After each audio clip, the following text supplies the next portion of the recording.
Despite all the doubt surrounding it, the Five Nights at Freddy movies continues to kill at the box office in its first week. We're going to talk about what that means and for the future of the franchise. We're also going to talk about some general movie news, and Chucky could be up against Megan. We're going to talk about all that and more right after this.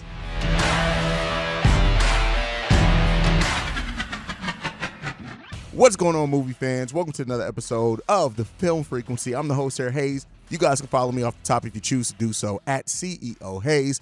But with that said, let's get into the content for today. So we talked about the bad reviews that came out before the Five Nights at Freddy's movie was released. We haven't have a spoiler review on it on the channel. But despite all that, all the doubt around it, the movie is killing it at the box office with a $20 million budget. It pulled in $78 million domestically and $152 million worldwide, which was a bigger opening than Oppenheimer and the Taylor Swift movie. And so this is a big, right? And we talked about this in the spoiler review on why, the fan support of Five Nights at Freddy's and the FNAF community was really going to help push that, right? And then now what Blumhouse does with, the funds and the assets they're getting from this movie and hopefully make a better second film, because the second film is coming, right? Don't take that to the bank. Don't even worry about it. You are going to probably get your second FNAF film, and hopefully with Blumhouse, and they double down on the investment and they see, hey, this is what we did with nothing but the pure fandom and the worldwide fandom of FNAF. And so now let's go in and let's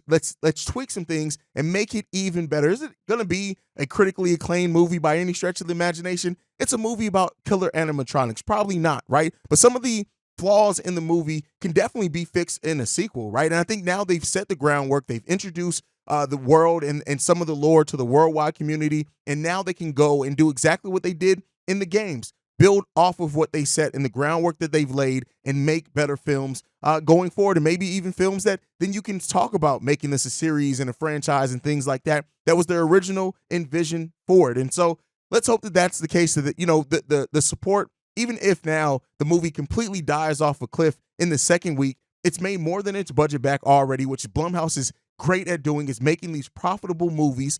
And then let's see what they now do with the second film. Do they even go with maybe a little bit rated R now that more people are aware of it and things like that? Do they keep it PG-13 but maybe push that limit? One of the biggest things that I think was holding the movie back is just not getting more of William Afton in the film and more of the animatronics actually doing creepy things. And I think if you fix those two things, then you're right there, right? You have a franchise in a movie that's right there that people want to see, that people are going to buy into, all that types of things. So let's hope that that's the case, and we'll see what that means for the future of FNAF. And this was a great first week, and it's also broke streaming records. I think now it holds the record for the most viewed streaming day-and-day release in theater movie. Taking that from a Disney film, not quite sure, don't remember which one it was off the top of my head, but listen, this is great. This is great for Blumhouse. This is great for FNAF fans. This is great for everything. Let's just hope that now it continues to go ahead and kill it. And then we see what happens with the second movie. Now that it's out there, we shouldn't have as long of a turnaround from when we initially had this movie rumored, right? And now they can get back into the production, get their writers started on it with the writer strike being over. Yeah, the actor strike's still going on, and hopefully that's rectified here soon at some point. But at least now you can hire your writers, get your writers started on a treatment for the second film in the series. And then we'll see what that's going to bring. So let me know down below. How do you guys feel about the performance of FNAF at the box office, right? And then did you see it in theaters, or did you watch it at home on Peacock? Let me know that down below as well. But then on top of that, so we got we got a movie sequel that I was surprised to hear about, right? I guess this is an all horror movie news update, right? Is that they're making a sequel to Black Phone 2. And so, the writer and director of this already talked about if they were going to make a sequel, they would have had to have a very interesting story. And so, we've seen them already on Twitter interact and say that they have a great idea. And Black Phone was a really good movie from Universal and Blumhouse. And so now the fact that Scott Derrickson is coming back to direct as well.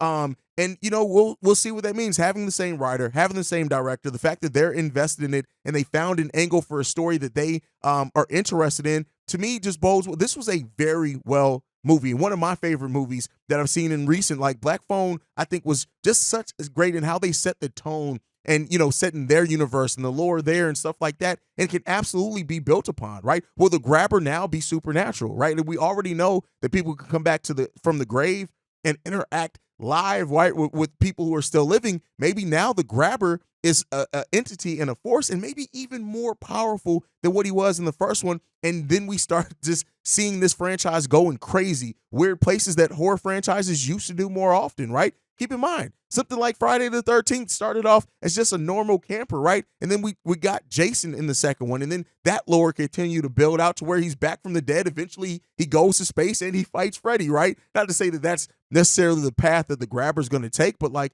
it's something that, you know, the tone that they set, the world that they set it in, the environment, the cinematography, it was all a great film. And so coming back and going back into that universe is something that I'm excited to see. And I'm excited to see what the story they're going to come up with to you know, continue that. So, you know, what I'm saying, do they bring back the actors from the first one? Because I feel like the brother and sister character in that was definitely, that relationship between those two was one of the things that endeared many to that movie. And so if that continues, they're on to something. Maybe Black Phone 2 is going to be the next big franchise in horror movies, right? But to go from one potential movie that's trying to make a franchise to one that's been around forever, and that's Chucky, right? And so Dan Mancini, which if you guys have not been watching the Chucky TV show, it's really good. Is it for everyone? No. Does it get a little too campy at times? Yes, absolutely. But he was asked about the chances of seeing, since they're owned by the same company, of Chucky versus Megan, right? And he basically responded with, just stay tuned. And that to me is something that I hear and I'm like really excited to see where they could potentially go with this, right?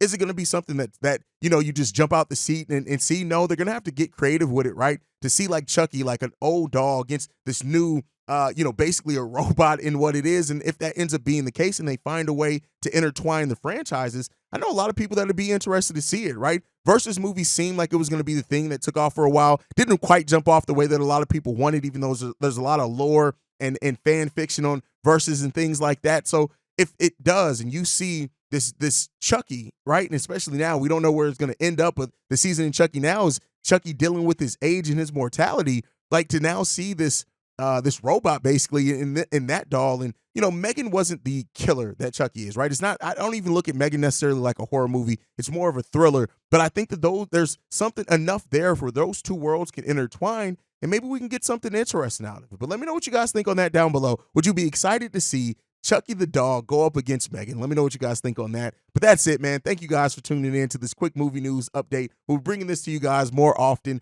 Make sure you're following me at CEO Haize, and thank you guys for tuning in. And I'll see you guys the next time I feel like making a video, probably tomorrow. Peace, y'all.